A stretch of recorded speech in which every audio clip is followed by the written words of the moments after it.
The leather arm of Dad's antique chair creaked under my grip, my knuckles whitening as his words hung in the air.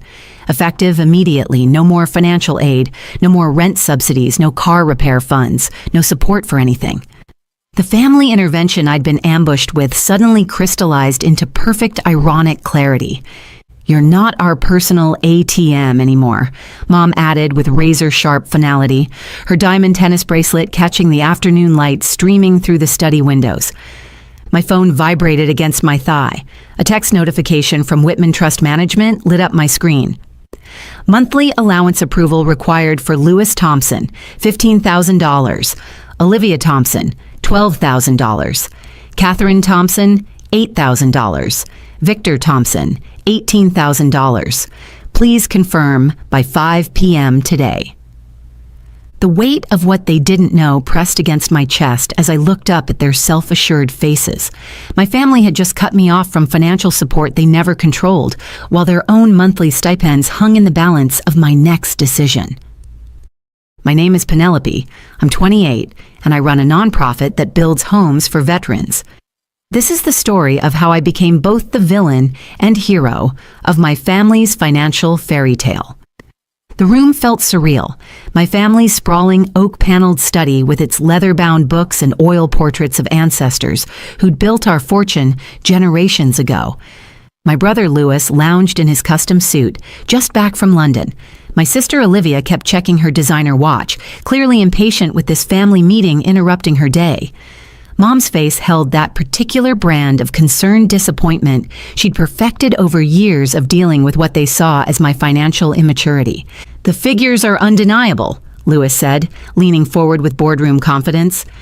"Our family's financial aid has ballooned, especially for those who haven't shown proper gratitude." His eyes flicked toward me. Olivia nodded in agreement. "Some people need to learn responsibility." I remained silent, knowing that my $45,000 nonprofit salary made me the obvious target of this financial intervention. What they didn't know was that my modest income was a deliberate cover for something far more significant. Dad pushed a budget sheet toward me, his gold cufflinks gleaming. "Your nonprofit work might be noble in theory, but it's not sustainable. You need a career that supports a proper adult lifestyle." "The constant requests for financial help have to end," Mom declared. "It's enabling behavior that stunts real growth and maturity." As they outlined their detailed plan for what they called strategic tough love, I picked at my salad, fighting to maintain a neutral expression despite the overwhelming irony of their lecture. They had no idea who was actually supporting whom. I gave them a faint smile and typed "denied" for all 4 allowance requests on my phone. Within seconds, their confident expressions began to falter. "Actually," I said evenly, setting my phone face down, "there seems to be some confusion about our family's financial setup." Before anyone could respond, the study door opened. A woman in a sleek business suit entered, holding a leather portfolio. "Miss Thompson, I'm Stephanie Williams from Whitman Trust Management. I apologize for interrupting your family meeting, but we need your immediate signature on some urgent quarterly trust documents." Confusion rippled across the room as Stephanie approached me instead of Dad, who stood up expecting to be the focus of any serious financial matter. "I'm sorry," Dad said, his voice carrying the authority he was accustomed to wielding, "but I handle all trust matters for this family. Any documents should come to me." Stephanie looked genuinely surprised. "I'm afraid there's a misunderstanding, Mr. Thompson. Penelope has been the primary trustee and financial overseer of the family trust since her 25th birthday. All distribution decisions and account management fall under her authority." The room fell silent save for the faint ticking of the grandfather clock in the corner. "That's impossible," Louis said weakly. "Penny works for a nonprofit. She doesn't have the expertise or legal power to manage a trust." Stephanie opened her portfolio and produced several official documents. In fact, Miss Thompson earned her financial planning certification and trust administration credentials 3 years ago. She's been managing the family trust portfolio with remarkable success since then. Mom's face drained of color. "What family trust portfolio?" Stephanie consulted her papers. The Thompson Family Trust, established by your late father, currently valued at approximately $23.7 million, providing monthly distributions to all family members at the trustee's discretion. Their expression shifted from confusion to horrified realization as the truth sank in. The monthly allowances you all receive, I said softly, come from the trust. My trust. This is absurd, Olivia snapped, though her usual confidence faltered. We would have been informed about something this significant. Stephanie produced a certified copy of the trust documents. The trust stipulated that control would pass to the youngest child at age 25, with the expectation that they'd support family members at their discretion. Dad's hands trembled as he scanned the legal text, confirming his worst fears. This says Penelope Thompson has been the sole trustee with full discretionary authority for the past 3 years. I nodded. I've been overseeing all your monthly allowances, investments, and distributions, while you assumed I was scraping by on my nonprofit salary. My phone rang, displaying a number from the family's private banking division. Excuse me, I said, answering while maintaining eye contact with my increasingly anxious family. Miss Thompson, this is Ryan Frost from First National Private Banking. We've received your denial for this month's family allowances. Should we place holds on the associated accounts? Yes, proceed with the holds until further notice, I replied calmly. All automatic transfers are now suspended pending your review, he confirmed. I hung up and faced my family's stunned expressions. That was the bank confirming your monthly allowances have been paused. Monthly allowances? Mom whispered, her hand instinctively reaching for her pearl necklace. Stephanie checked her tablet. Lewis Thompson receives $15,000 monthly for business and living expenses. Olivia Thompson gets $12,000 for lifestyle maintenance. Mrs. Catherine Thompson receives $8,000 for discretionary spending, and Mr. Victor Thompson gets $18,000 for household and personal costs. The figures struck like financial thunderbolts, hitting each family member individually. This is outrageous, Dad erupted, though his voice betrayed panic rather than authority. Even if this paperwork is real, I built this family's wealth.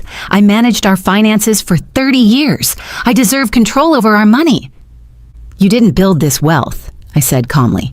Grandfather did. And he designed the trust to pass to someone who proved both financial savvy and a commitment to helping others.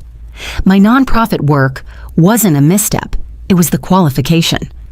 Stephanie nodded. The trust explicitly requires the successor trustee to show professional financial management skills and dedication to charitable causes. Lewis was frantically checking his phone, likely seeing declined transactions. Penny, this is madness. My business expenses, client entertainment, operational costs, they all rely on that monthly distribution, which you just said should end because we were too dependent on financial aid, I reminded him. Olivia's hands shook as she scrolled through her banking app. My credit cards are being declined. My spa appointment, my shopping plans, everything's bouncing. That's what happens when automatic payments are suspended, I explained patiently. The same thing you wanted to happen to me. My phone buzzed with another call from the trust investment team. Miss Thompson, this is Jessica Walsh from Portfolio Management. We need to discuss the real estate holdings.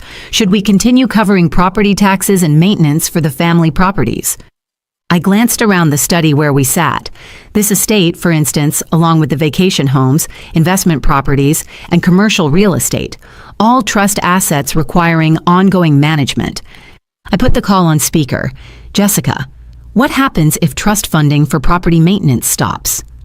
Property tax defaults would start within 60 days, followed by maintenance issues, insurance lapses, and potential foreclosures on leveraged properties. Mom looked faint. Our home, this estate, is owned by the trust, Stephanie confirmed. Penelope has been covering all household expenses, property maintenance, and family living costs for 3 years. Dad was making frantic calls to his banker and accountant, trying to grasp how his financial world had flipped. I could hear snippets of panicked conversations, trust documentation, successor provisions, Penny's authority. The family members who declared no more financial support, and I said, watching their growing desperation, just learned they're the ones receiving it. All of it. Another call came in from the household management company.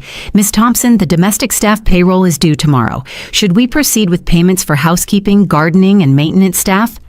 I looked at my family's horrified faces. Let's hold all staff payments pending a full budget review. Understood, the caller replied. All staff will be notified their positions are under review. Olivia began to cry. Penny, you can't fire the household staff. Mom depends on them. This house needs constant upkeep. The same way I depended on family support until 15 minutes ago? I asked. What was it Mom said? Time to sink or swim like every other adult. Lewis's business phone was ringing non-stop. Vendors, clients, and partners discovering his funding was frozen. Penny, please, Dad pleaded, his earlier authority gone. We can sort this out. We're family. We are family, I agreed. And as family, I've been supporting you all for 3 years without complaint or recognition. Until today, when you tried to cut me off from support, you never controlled. Stephanie handed me a detailed financial report. The trust has thrived under your management. 18% annual returns, diversified investments, and sustainable distribution policies. Sustainable until now, I corrected. The model assumed family unity and mutual respect. Those assumptions may need adjusting. I looked at my family, each now realizing their financial security rested on someone they'd just tried to shame and abandon. The oak furniture and ancestral portraits seemed to observe the seismic shift in family dynamics. Here's what's happening, I announced, my voice steady despite the emotional storm. Monthly allowances will be restructured with new accountability measures.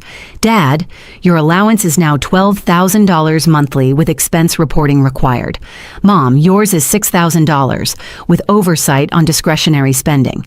Lewis and Olivia, you'll each get $8,000, subject to quarterly financial reviews. Those amounts won't cover our expenses, Lewis protested. Then you'll need to adjust your spending to match your income, I replied, like you advised me to live within my means. Stephanie handed me a revised trust agreement. I'm also introducing mandatory financial counseling and budget planning for all beneficiaries. Financial counseling? Olivia sobbed. You're treating us like kids. I'm treating you like adults who need to learn financial responsibility, I corrected. Exactly what you said I needed. Dad stared at the trust documents, his eyes hollow. What about this estate? Our home? It will be maintained as long as trust beneficiaries show appreciation and maintain respectful relationships, I said. Hostile actions toward the trustee could trigger housing allowance reviews. Mom grabbed my arm. Penny, we're truly sorry for what we said. We didn't know the real situation. Now you do, I replied gently. And now we have formal trust agreements reflecting the true financial dynamics, not your assumptions about who supports whom. Stephanie finalized the paperwork. These terms are effective immediately. All family members will receive written copies of their revised allowance schedules and accountability rules. As my family reluctantly signed the new agreements, they grappled with the reality that their comfortable lives depended on the goodwill of the person they'd just called financially reckless. One last thing, I said as Stephanie prepared to leave. The nonprofit work you dismissed? It's growing. The trust will establish a $5 million charitable foundation, reducing funds available for family distributions. The figure landed like a financial bombshell. Money they'd assumed was their inheritance was being redirected to the charitable work they'd ridiculed. The family that said, "We're not your bank anymore," I concluded, standing to leave the study, just learned that I am their bank, their landlord, their employer, and their financial future. Tomorrow, they'd receive their reduced allowances, begin mandatory financial counseling, and start living within budgets they'd never had to consider. The nonprofit administrator they dismissed as financially irresponsible had revealed herself as the family's financial cornerstone. 6 months later, our family dynamics had fundamentally transformed. Dad finally embraced financial accountability, discovering a modest lifestyle was more fulfilling than he expected. Mom volunteered at my nonprofit twice a week, developing genuine respect for the work we do. Louis started a legitimate business with a proper business plan that I approved for funding, and Olivia went back to school to finish her degree in finance. The foundation now funds veterans' housing projects in 3 states, with my family attending every ribbon-cutting ceremony. While our relationship would never return to what it was before, the mutual respect we'd developed created something more authentic and enduring. We weren't just a wealthy family anymore. We were partners in a legacy worth building together. Before you go, here's a quick bonus for sticking around. If you love learning and growing like I do, you need to try audiobooks. I've got an exclusive deal with Audible. Your first month is completely free. That's access to over 500,000 titles. Zero cost to you. All the details are waiting in the description. Don't miss this one.